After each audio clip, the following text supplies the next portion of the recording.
Students, आपने government के बारे में सुना होगा, यूनियन गवर्नमेंट यानी केंद्र सरकार, स्टेट गवर्नमेंट यानी राज्य सरकार। लेकिन क्या आपने लोकल गवर्नमेंट्स के बारे में भी सुना है, जो स्थानीय स्तर पे होती हैं, यानी कि लोकल लेवल पे होती हैं, और वो भी गवर्नमेंट ही कही जाती हैं। तो चलिए आज हम बात करेंगे दो जो सबसे इंपॉर्टेंट गवर्नमेंट्स है हमारी लोकल लेवल पे।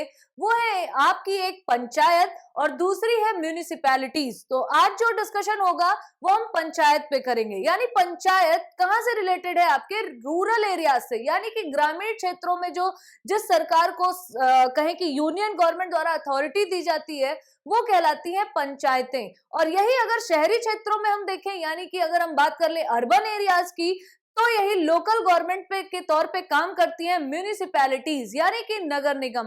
तो आज हम पंचायतों के बारे में जानेंगे कि पंचायतें बेसिकली हैं क्या, इनका फॉर्मेशन कब हुआ, इनके लिए डिमांड कब उठी, और कौन से ऐसे स्टेट हैं जहां पर ये लोकल गवर्नमेंट्स हैं और कौन से स्टेट्स हैं जहां पे लोकल गवर्नमेंट्स नहीं है, या फिर वो कौन सा स्टेट है जिसने सबसे पहले पंचायतों को अडॉप्ट किया, यानी कि अपने राज्य में लोकल गवर्नमेंट्स को authority the. So let's begin with the introduction of Panchayati Raj. What is Panchayati Raj? The term Panchayati Raj in India signifies the system of the rural local self government. इसका क्या मतलब है कि ये किसी upper level की सरकार के अधीन नहीं है, अधीन तो है लेकिन सेल्फ गवर्नमेंट क्यों बोला गया है? क्योंकि इनके पास भी बहुत सारी अथॉरिटीज दी गई हैं। तो क्या मतलब है, इंडिया में इनका महत्व कहां पर है? रूरल लोकल सेल्फ गवर्नमेंट के तौर पे, यानी कि ग्रामीण क्षेत्रों में एक स्थानीय सरकार के तौर पे ये काम करती हैं। It has been established in all the states of India. ये बात तो आपको पहली लाइन में यहाँ पे बता दी गई कि ये एस्टैब्लिश हो चुकी है, ये स्थापित हो चुकी है। कहाँ पे? All the states of India, यानी कि ऑल ओवर द इंडिया, जितने भी स्टेट्स हैं, जितने भी राज्य हैं, सभी में by the acts of state legislatures to build democracy at grassroots level। यानी कि जमीनी स्तर पे अगर देखा जाए तो स्टेट लेजिस्लेचर यानी कि राज्य सरकारें जो हैं उनके द्वारा इसे बिल्ड किया गया था। किस लिए?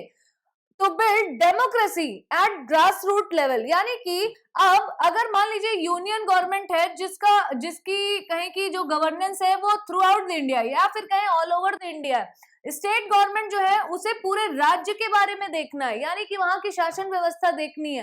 तो क्या एक राज्य सरकार इतनी कैपेबल हो सकती है कि वो ग्रास रूट लेवल पे गांव-गांव तक सारी चीजें देख सके, यानी कि हर एक व्यक्ति को ऐसा लगे कि हाँ वो किसी सिस्टम से बंधा हुआ है। इसीलिए जो स्टेट गवर्नमेंट्स हैं, तो स्टेट लेजिस्लेचर के द्वारा ये ग्रास रूट लेवल तक गवर्नेंस को सही तरीके से स्मूथली रन करने के लिए इनका एस्टेब्लिशमेंट किया गया, यानी कि पंचायतों का। ठीक है, it is interested with rural development, यानी इसका जो बेसिक पर्पस है या इसे फॉर्म किस लिए किया गया है? फॉर द रूरल डेवलपमेंट, जिससे ग्रामीण क्षेत्रों में भी निरंतर विकास की प्रक्रिया चलती रहे। ठीक है, इट वॉज कॉन्स्टिट्यूशनलाइज्ड, यानी कि इसे संवैधानिक दर्जा दिया गया, इसका संवैधानिकरण किया गया through the 73rd constitutional amendment act of 1992।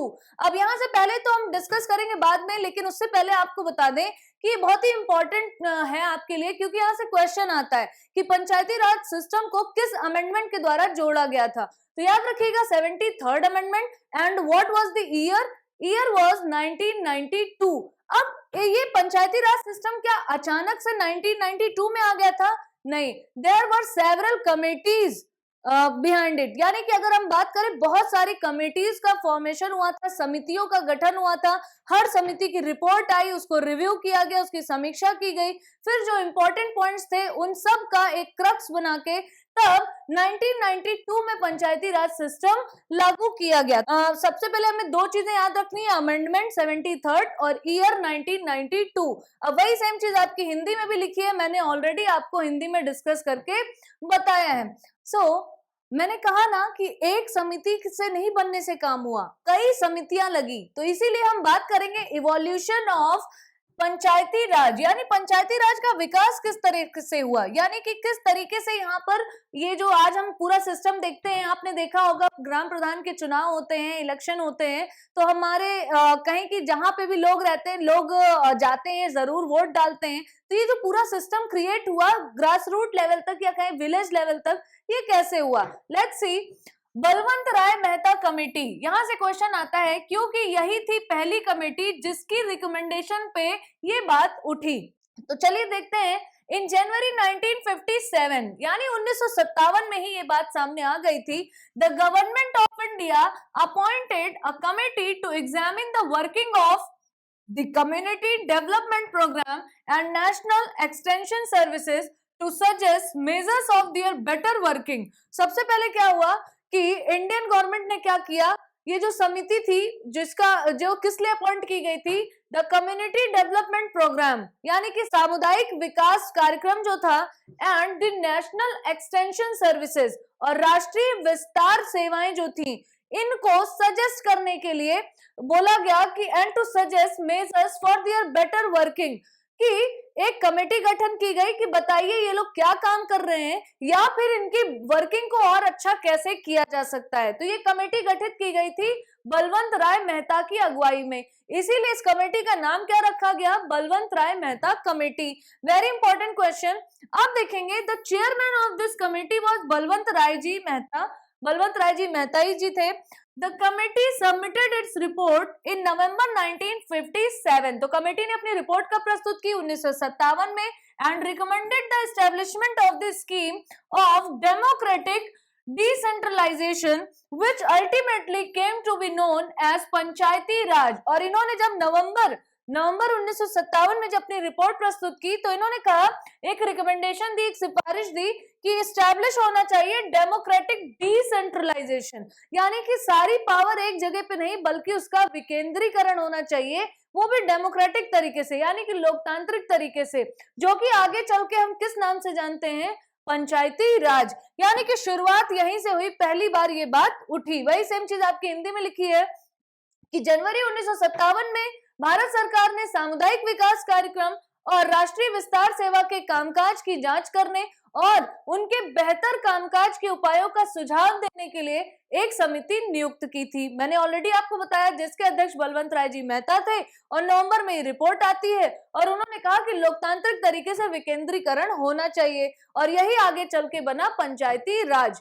अब हम देखेंगे इस समिति से क्या स्पेसिफिक रिकमेंडेशंस आई थी, यानी क्या स्पेशल सिफारिशें की गई थी। Establishment of a 3 tyre Panchayati Raj system. इन्होंने कहा कि तीन स्तरीय यानी कि 3 टायर सिस्टम होना चाहिए, 3 लेवल पे गवर्नेंस होनी चाहिए। ग्राम पंचायत एट विलेज लेवल यानी गांव के स्तर पे, ग्राम के स्तर पे एक ग्राम पंचायत होनी चाहिए। पंचायत समिति at the block level, block स्तर पर एक पंचायत समिति होनी चाहिए। एंड जिला परिषद एट द डिस्ट्रिक्ट लेवल, और अगर हम बिल्कुल ग्रास रूट लेवल तक जाना चाहते हैं तो गांव से शुरू करिए, गांव के लेवल पे ग्राम पंचायत होनी चाहिए, और ब्लॉक लेवल पर आपका पंचायत समिति होनी चाहिए, और डिस्ट्रिक्ट लेवल पे जब हम आए तो एक जिला परिषद होनी चाहिए। यानी कि पूरी जो हायरार्की थी वो विलेज से स्टार्ट हुई, फिर ब्लॉक पे गई, और ब्लॉक से लेके पूरे डिस्ट्रिक्ट लेवल पे यानी कि जिला स्तर पर। ठीक है, तो इस तरीके से आप देख सकते हैं यहाँ पर ग्राम पंचायत, यहाँ पे आपकी पंचायत समिति, और डिस्ट्रिक्ट लेवल पे जिला परिषद। तो ये सिफारिश की गई थी किससे, बलवंत राय मेहता कमेटी द्वारा। These tiers should be organically linked through a device of indirect elections। बस लेकिन कुछ कमियां थी, इसी वजह से ये फाइनल समिति नहीं है, यानी कि ये फाइनल कमेटी नहीं है जिसके डिसीजन को मान लिया गया या कंसीडर कर लिया गया, क्योंकि इन्होंने क्या कहा कि ये एक डिवाइस की तरह होना चाहिए जो लिंक्ड हो, लेकिन कैसे, इनडायरेक्ट इलेक्शंस। इन्होंने कहा कि अप्रत्यक्ष चुनाव होने चाहिए और अप्रत्यक्ष चुनाव के हिसाब से वहां पे सदस्य होंगे, लेकिन यही बात आज हम नहीं देखते। आज हम खुद वोट डालने जाते हैं, तो चलिए देखते हैं कि कैसे कैसे इसमें नई नई चीजें आती गई। ठीक है, पहली रिकमेंडेशन तो इनकी ये थी।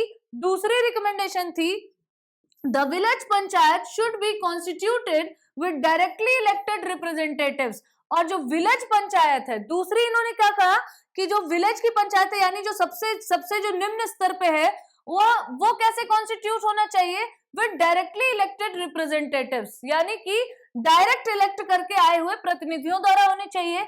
Whereas the पंचायत समिति and the जिला परिषद should be constituted with indirectly elected members, यानी कि विलेज लेवल पे जो लोग होंगे वो डायरेक्ट चुन के आएंगे, लेकिन ब्लॉक लेवल पे पंचायत समिति और जिला लेवल पे जिला परिषद यानी कि डिस्ट्रिक्ट लेवल पे ये दोनों अप्रत्यक्ष चुनकर आएंगे। तो ये इनकी 2 रिकमेंडेशन थी। फिर उसके बाद हम तीसरी रिकमेंडेशन भी देखेंगे, वही सेम चीज आपकी हिंदी में लिखी है, मैंने ऑलरेडी आपको बताया।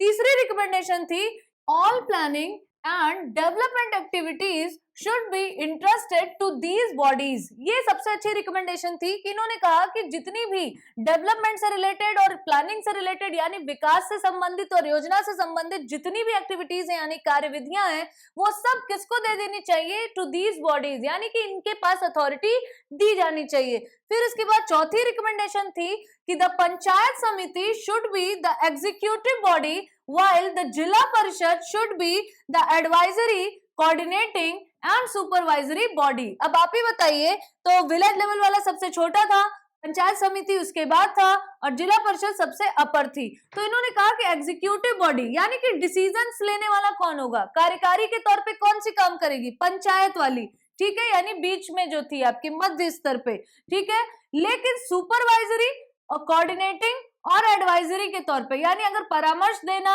कहीं कोऑर्डिनेट करना, समन्वय का काम करना, सुपरवाइजरी यानी देखरेख करना, ये वाला काम कौन करेगा, जिला परिषद, ठीक है, ये रिकमेंडेशन की गई।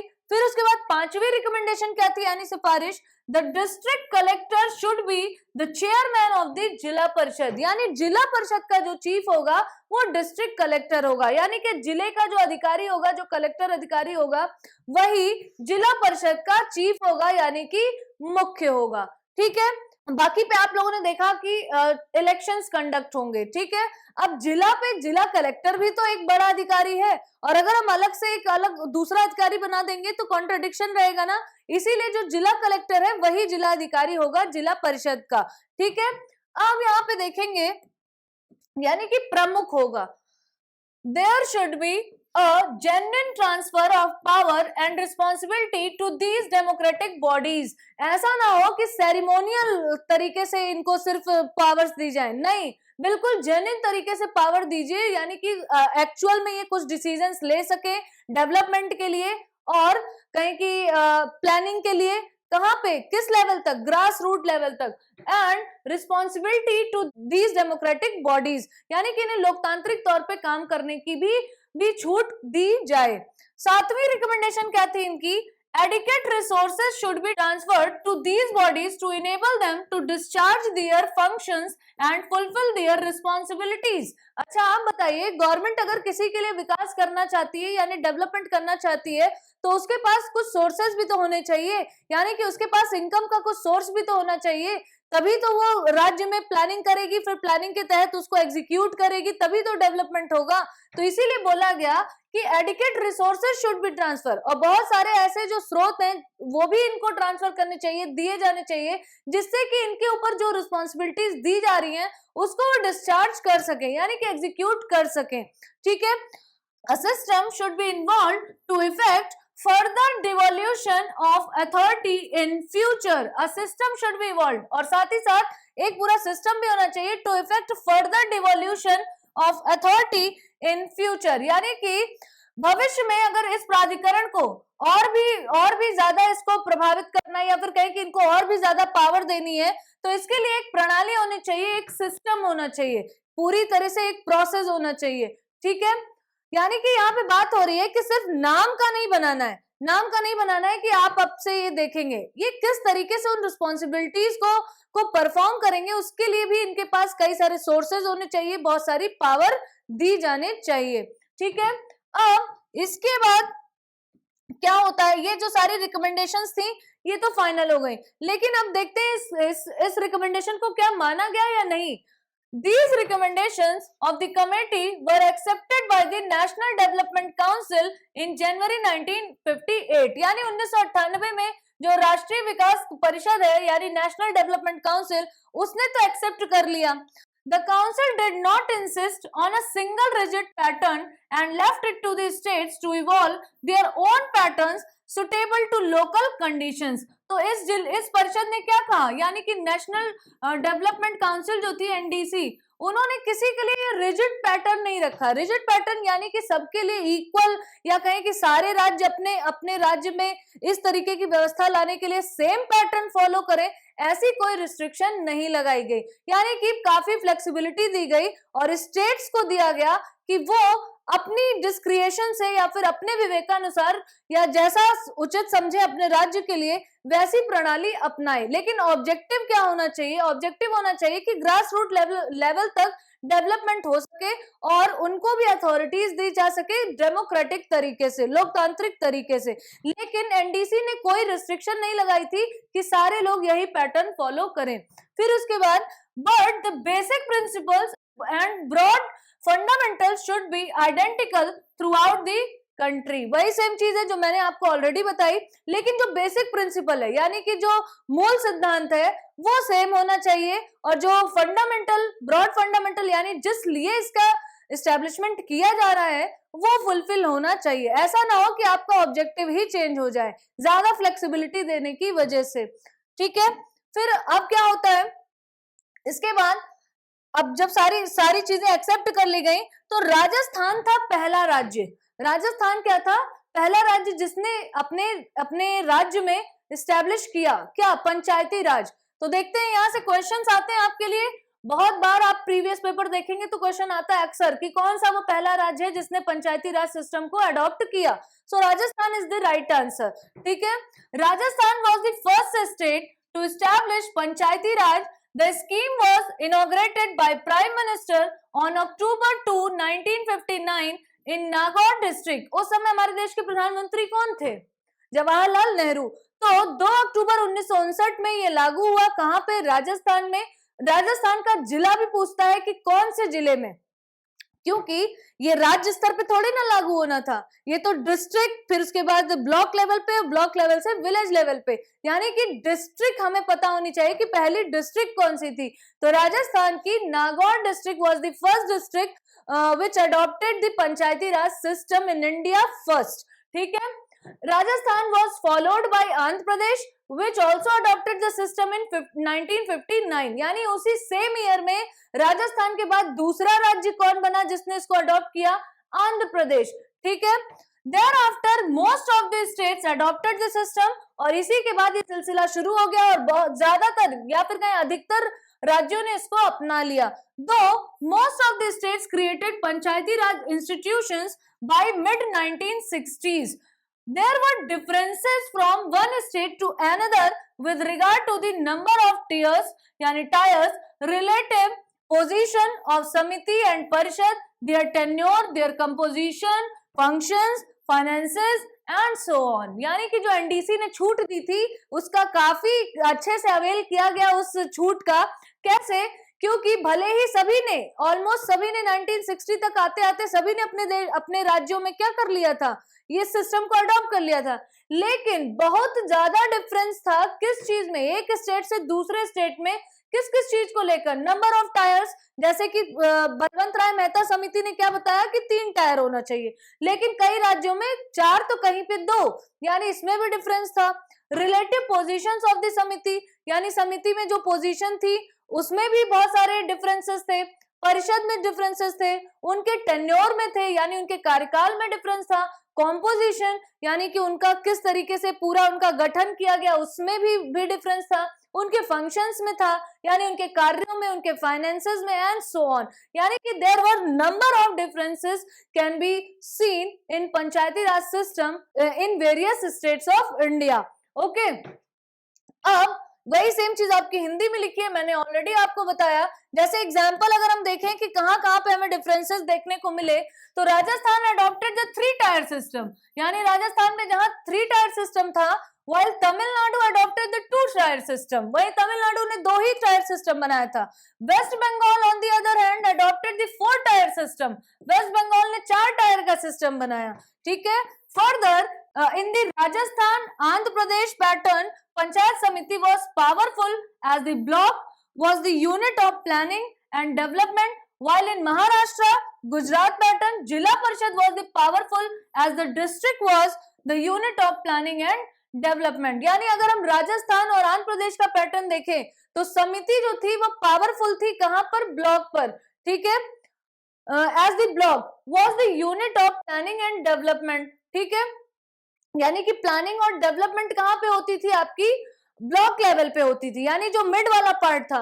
जबकि अगर हम महाराष्ट्र और गुजरात में देखें तो ये जिला परिषद को पावर दी गई थी, किस चीज को लेकर, प्लानिंग और डेवलपमेंट को लेकर। तो याद रखिए, राजस्थान और आंध्र प्रदेश एक पैटर्न पे काम कर रहे थे, जबकि महाराष्ट्र और गुजरात एक पैटर्न पे काम कर रहे थे, क्योंकि बहुत सारे डिफरेंसेस के लिए छूट एनडीसी ने ऑलरेडी दे रखी थी। अब वही सेम चीज मैंने आपको हिंदी में भी बताई है। अब इसके बाद जब कुछ कमियां देखी गई तो फिर से इस पे बहुत सारी कमेटीज का गठन होता रहा, यानी कई सारी समितियां बनती रही।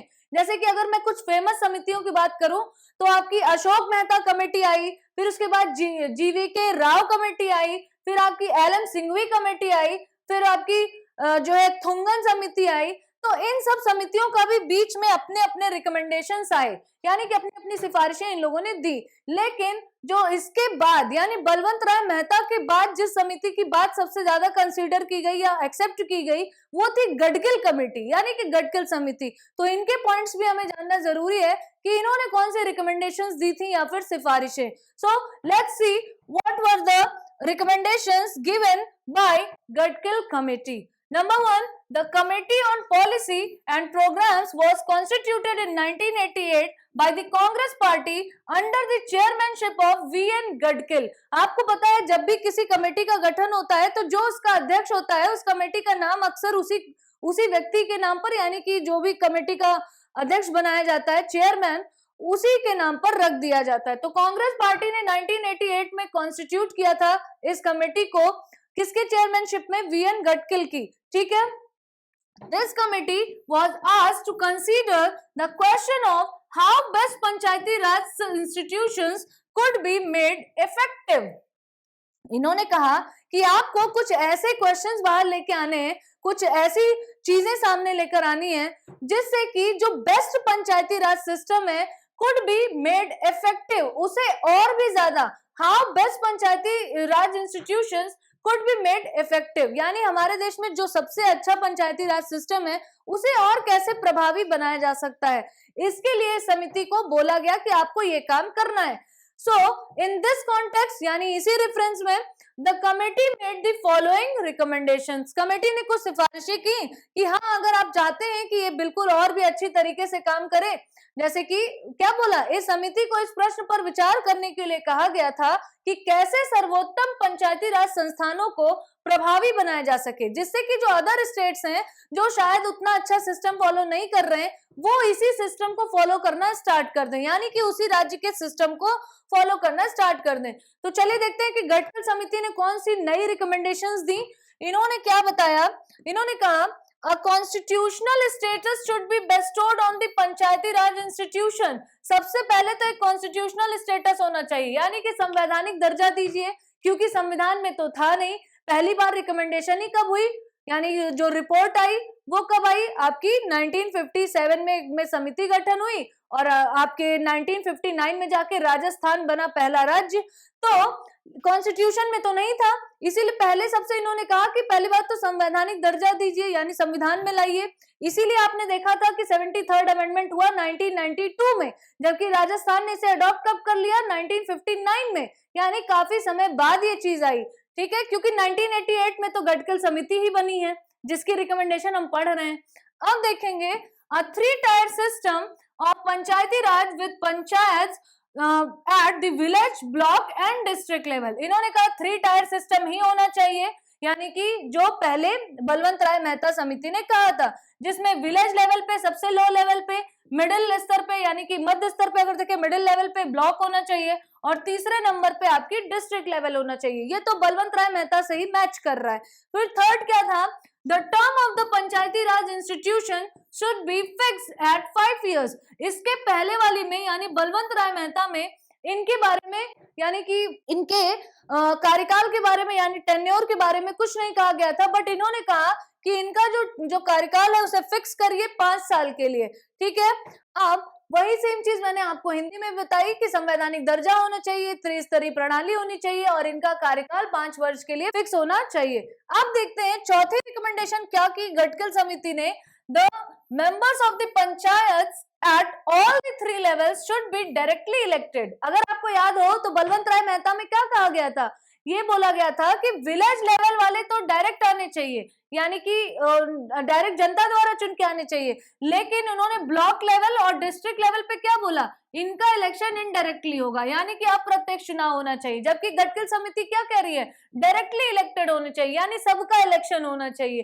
ठीक है, फिर रिजर्वेशन की भी बात हुई कि इन जो भी ये ग्रास रूट लेवल पे या कहें कि विलेज लेवल पे, ब्लॉक लेवल पे जो भी इलेक्शंस होने चाहिए वहां पे रिजर्वेशन भी होना चाहिए, यानी आरक्षण का भी प्रोसेस होना चाहिए फॉर एससीज, एसटीज एंड वुमेन, जो आज भी हमें देखने को मिलता है। आप देखिए जब ग्राम प्रधान की कैंडिडेट्स की लिस्ट आती है तो सीट पहले ही बता दी जाती है कि इस पर्टिकुलर विलेज पे कौन सी सीट है, कोई एससी कैंडिडेट होगा, कोई एसटी कैंडिडेट होगा, कोई जनरल कैंडिडेट होगा, या फिर कोई ओबीसी कैंडिडेट होगा, या फिर कोई वुमेन होगी। तो ये क्यों, क्योंकि ये पहले ही रिकमेंड किया गया किसके द्वारा, गडकिल, कि रिजर्वेशन होना चाहिए। इसीलिए बहुत सारे लोग इस ग्राम प्रधान का जब चुनाव होता है तो पहले ही निराश हो जाते हैं, क्योंकि उनको पता चल जाता है कि वो इलेक्शन नहीं लड़ सकते, क्योंकि सीट फिक्स कर दी गई है कि कौन सी कैटेगरी के लोग या फिर कौन सी कैटेगरी का कैंडिडेट इस सीट से लड़ सकता है।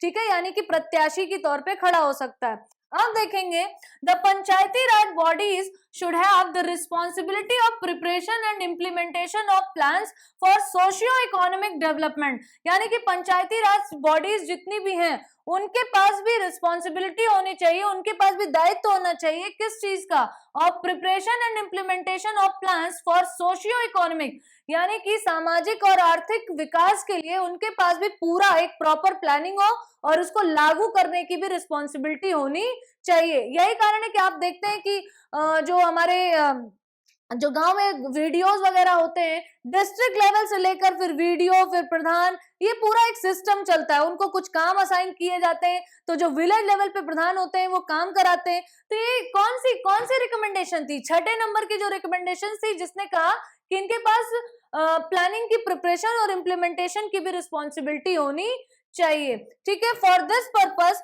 A list of subject should be specified in the constitution, और इसमें कैसे क्या होना है इसके बारे में संविधान में पूरी एक सूची दी होनी चाहिए। ये गडकिल समिति की सिफारिशें थी, यानी सुझाव थे कि ये ऐसे ऐसे काम होना चाहिए। अब 7वें नंबर पे देखिए क्या था, इन्होंने बोला the Panchayati Raj bodies should be empowered to levy, collect and appropriate taxes and duties. जैसे आप इनको रिस्पॉन्सिबिलिटीज दे रहे हैं वैसे इनको थोड़ी सी पावर भी दीजिए। कैसे पावर दीजिए, टू लेवी, कलेक्ट, यानी ये इम्पोज कर सके टैक्स वगैरह, कलेक्ट भी कर सके और इम्पोज भी कर सके। ठीक है, यानी ड्यूटीज वगैरह की, जैसे कि हम देखते भी हैं कि जो भी टैक्स वसूली वगैरह है वो लोकल गवर्नमेंट्स भी करती हैं। अगर हम अर्बन एरियाज में देखें तो जो आजकल सफाई वाले आते हैं तो आपसे जो पैसा लेके जाते हैं वो क्या है, आपका एक टैक्स ही तो है। म्युनिसिपैलिटीज क्या करती हैं, आपसे रेंट, आपसे हाउस टैक्स लेती हैं, वाटर टैक्स लेती हैं, है ना। तो ये अथॉरिटीज कैसे दी गई होंगी, इसी के माध्यम से दी गई होंगी। ठीक है, फिर उसके बाद 8वीं रिकमेंडेशन क्या थी, establishment of a state finance commission for the allocation of finances to panchayat, यानी कि establishment of a state finance commission, एक स्टेट फाइनेंस कमीशन होना चाहिए, यानी राज्य वित्तीय आयोग होना चाहिए for the allocation of finances to the panchayat, यानी कि वो डायरेक्ट यूनियन फाइनेंस कमीशन से नहीं, लेकिन राज्य स्तर पे एक वित्तीय आयोग होना चाहिए जो इनको फाइनेंस करे, यानी इनको जो भी वित्त वगैरह प्रोवाइड कराना है, देना है, वो सारी चीजें पंचायत को डायरेक्टली दे। ठीक है, क्योंकि अगर इनको रिस्पॉन्सिबिलिटी दी जाएगी डेवलपमेंट वगैरह की तो इनके पास फंड भी तो होना चाहिए, तभी तो वो अपने प्रोजेक्ट्स में एलोकेट कर सकेंगे।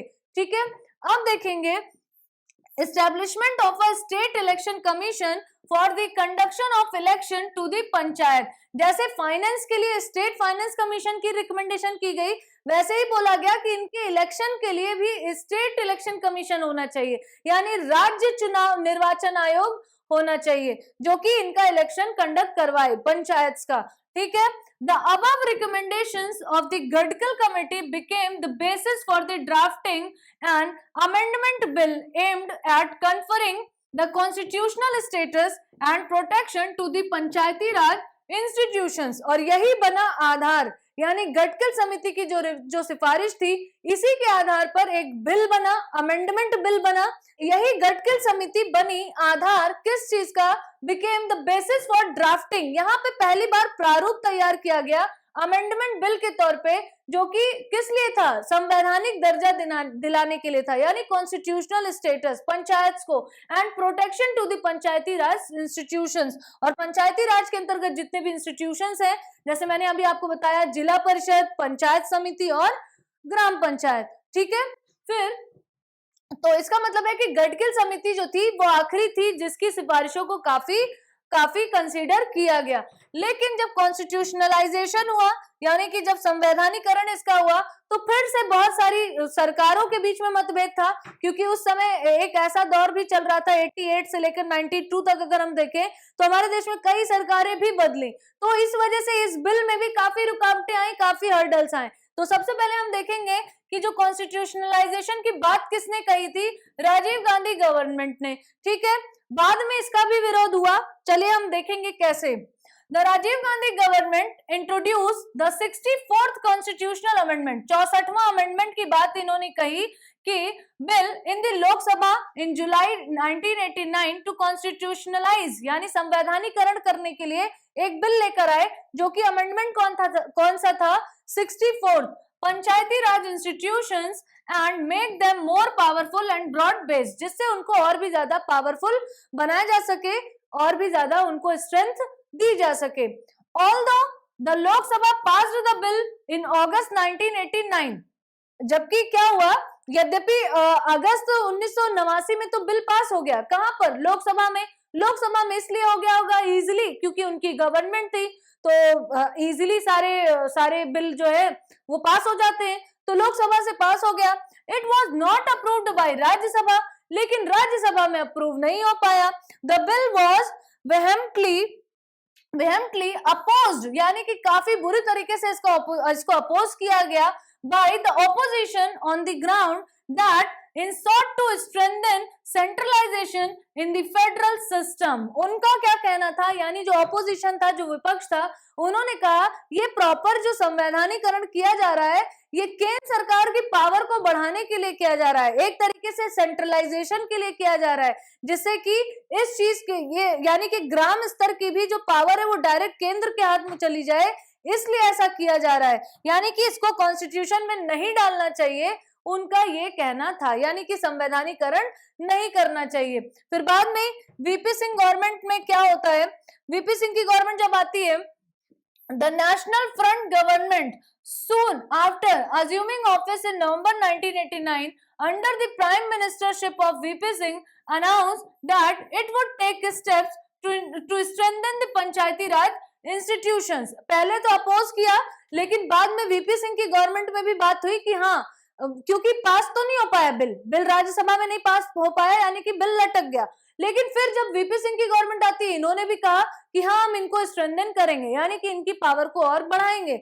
इसीलिए इन जून 1990 यानी 1990 में जून में अ 2-day conference of the state chief ministers, यानी कि राज्यों के सभी मुख्यमंत्रियों के साथ under the chairmanship of VP Singh जो कि प्रधानमंत्री थे, एक क्या हुई, एक 2 दिवसीय कॉन्फ्रेंस हुई, ठीक है, 2 दिवसीय बैठक हुई, was held to discuss the issues relating to the strengthening the introduction of a fresh constitutional amendment bill। Rajiv Gandhi के समय में कौन सा बिल आया, 64। उन्होंने कहा एक नया बिल आना चाहिए, एक नया विधेयक पास करना चाहिए इससे रिलेटेड, ठीक है, जिसमें उन्होंने सारे स्टेट्स के चीफ मिनिस्टर्स के साथ एक पूरी मीटिंग की। Consequently, a constitutional amendment bill was introduce in Lok Sabha in September 1990, यानी कि इसी के परिणाम स्वरूप फिर 1990 में लोकसभा में एक बिल पास होता है सितंबर में। However, the fall of the government resulted in the lapse of the bill। मैंने क्या कहा था कि इस दौरान कई सारी क्या हुई, सरकारें बदली, तो इसी की वजह से क्योंकि सरकार गिर गई वीपी सिंह की, तो फिर से ये बिल क्या हो गया, लैप्स हो गया, यानी कि एक तरीके से ये बिल फिर से लटक गया और पास नहीं हो पाया। फिर नरसिम्हा राव की गवर्नमेंट आती है, इसमें क्या हुआ, the Congress government under the prime ministership of P V Narasimha Rao once again considered the matter of the constitutionalization of Panchayati Raj bodies। क्योंकि गवर्नमेंट फिर से कांग्रेस की आ चुकी थी नरसिम्हा राव के समय में, तो इन्होंने फिर से संवैधानिकरण की बात की, यानी कि इसका कॉन्स्टिट्यूशनलाइजेशन होना चाहिए।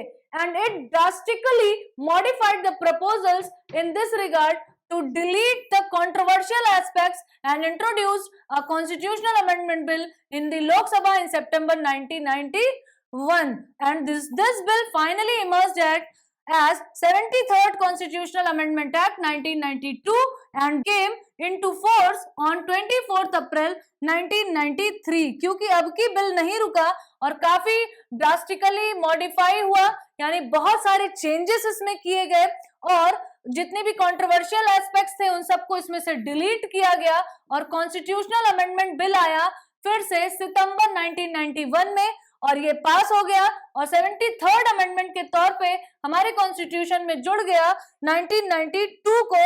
लेकिन ये लागू कब हुआ, यानी इन्फोर्स कब हुआ? 24 अप्रैल 1993 को। इसीलिए पंचायती राज दिवस कब मनाते हैं? 24 अप्रैल को ही मनाया जाता है।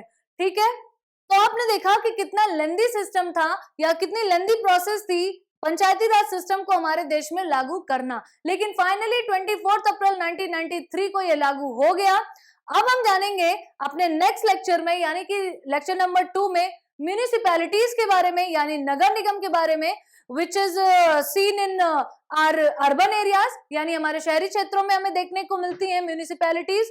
ठीक है, लेकिन साथ ही साथ हमारे इस सिस्टम की, यानी पंचायती राज सिस्टम की कार्य व्यवस्था और कितने समय का कार्यकाल है, ये सब भी हम अपने नेक्स्ट लेक्चर में जानेंगे। So let's meet in the next lecture with municipalities. Till then पढ़ते रहिए, मेहनत करते रहिए, keep learning, keep earning, because learning is earning. So bye bye and take care.